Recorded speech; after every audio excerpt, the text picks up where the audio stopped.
नमस्कार, मैं हूं ब्रजेंद्र मिश्रा। आप देख रहे हैं news trap online. Jabalpur collector ने एक और बड़ी कार्यवाही की है।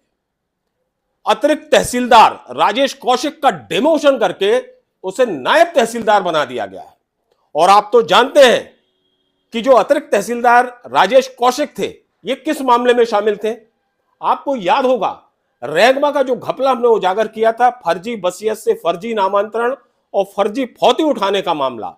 दीपा दुबे के नाम से जो फौती उठाई गई थी अवैध रूप से, फर्जी तरीके से, उसमें इन्हीं महोदय का बहुत बड़ा योगदान था, अतिरिक्त तहसीलदार राजेश कौशिक का। हमने अपनी खबर में, अपनी न्यूज में बहुत विस्तार से इसको प्रकाशित किया था और अंततः कार्रवाई हुई और राजेश कौशिक को सीधे सीधे डिमोशन करते हुए नायब तहसीलदार बरगी बना दिया गया।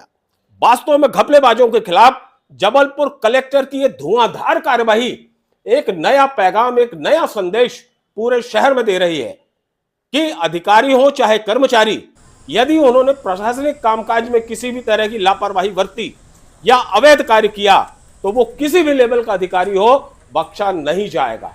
और राजेश कौशिक सबसे ज्यादा विवादित थे। आधारताल तहसील में पिछले करीब 3 से 3.5 साल से वो वहां पदस्थ थे। वहां लोगों की आमतौर पर यह शिकायत थी कि ये अपनी सीट पर बैठते ही नहीं है।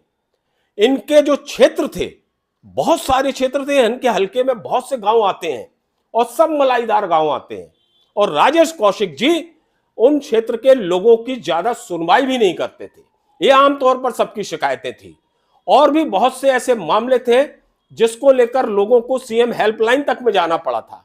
लेकिन साहब अतिरिक्त तहसीलदार हैं तो वो अपने रुतबे को सबसे ज्यादा श्रेष्ठ समझते थे।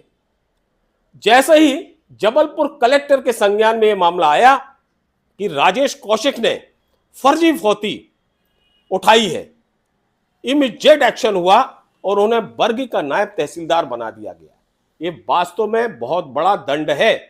कोई भी अधिकारी प्रमोशन के लिए नौकरी करता है, नायब तहसीलदार से अतिरिक्त तहसीलदार, अतिरिक्त तहसीलदार से तहसीलदार बनना उसको ख्वाब होता है। लेकिन साहब यदि डिमोशन हो जाए तो इससे बड़ा दंड हो नहीं सकता। और वास्तव में जो अधिकारी जिस लायक है, जबलपुर कलेक्टर वैसा एक्शन ले रहे हैं और यह जनहित में लिया जा रहा है। आप तो जानते हैं कि हमने कोटबार की जमीन का मामला भी उठाया था कि कोटबार की जमीन प्राइवेट कर दी गई। इनके प्रभार का मामला था राजेश कौशिक के, लेकिन लो साहब सरकारी जमीन भी प्राइवेट हो गई। जबलपुर कलेक्टर ने उसमें भी संज्ञान लिया और उसमें भी त्वरित कार्यवाही की। कुल मिलाकर कहने का आशय यह है कि राजेश कौशिक का पूरा कार्यकाल लगातार विवादों के घेरे में रहा है। हर कोई उनसे असंतुष्ट रहा है और चूंकि वो अपनी मर्जी के मालिक थे और अपने हिसाब से अपना काम करते थे और अपने आप को बहुत पावरफुल और ताकतवर समझते थे, लिहाजा कलेक्टर ने उन्हें आईना दिखा दिया। अब बरगी में उन्हें नायब तहसीलदार की कुर्सी पर बैठना पड़ेगा। हम आपको बता दें कि जो अतिरिक्त तहसीलदार है वो लगभग इक्विवेलेंट तो तहसीलदार, बिल्कुल तहसीलदार के समकक्ष होते हैं। जिस क्षेत्र में, जिस तहसील में ज्यादा गांव होते हैं, ज्यादा हल्के होते हैं, तो उनको डिवाइड कर दिया जाता है। तहसीलदार तहसील का मुखिया होता है और उन विशेष हलकों का, गांवों का मुखिया अतिरिक्त तहसीलदार होता है। एक तरह से अतिरिक्त तहसीलदार भी तहसीलदार ही होता है।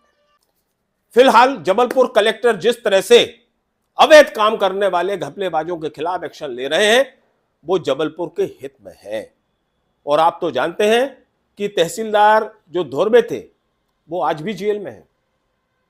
जो दीपा दुबे फर्जी फौती के मामले में, फर्जी वसीयत से फर्जी नामांतरण के मामले में आरोपी हैं, वो फरार हैं। पटवारी पीपरे वो फरार हैं जिनकी पुलिस तलाश कर रही है और इनाम भी बढ़ा दिया गया है।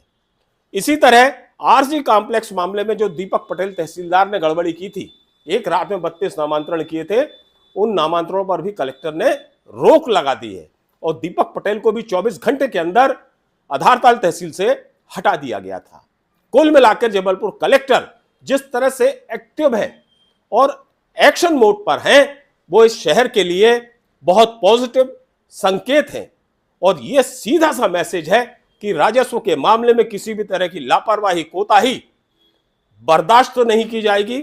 और कोई भी अधिकारी यदि अपने आप को बहुत पावरफुल समझेगा तो उसे आईना दिखाने में भी जरा भी विलंब नहीं किया जाएगा।